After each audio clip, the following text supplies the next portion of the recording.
ఎందుకంటే అది వాళ్ళు చెప్పుకుంటున్న మాటలే. తెలంగాణలో 7 మున్సిపల్ కార్పొరేషన్లు 116 మున్సిపాలిటీలకు ఎన్నికలు జరగనున్నాయి. అయితే ఈ ఎన్నికల్లో జిహెచ్ఎంసీకి మినహాయించారు.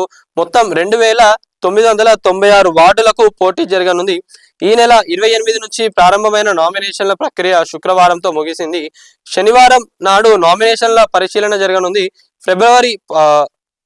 ఫిబ్రవరి 3న నామినేషన్లు ఉపసంహరణకు చివరి తేదీ. ఫిబ్రవరి 11న పోలింగ్ జరగనుంది. ఆ రోజు ఉదయం 7 గంటల నుంచి సాయంత్రం 5 గంటల వరకు పోలింగ్ నిర్వహిస్తారు.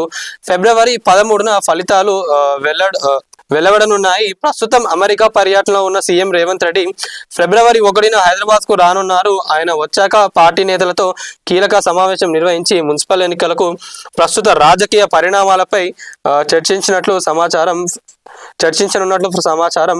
ఆపై ఫిబ్రవరి 3 నుంచి విస్తృతంగా ఎన్నికల ప్రచారం నిర్వహిస్తున్న సీఎం పలు జిల్లాల్లో నిర్వహించే ప్రచారం సభల్లో పాల్గొంటున్నట్లు కాంగ్రెస్ వర్గాలు చెప్తున్నాయి. ఇది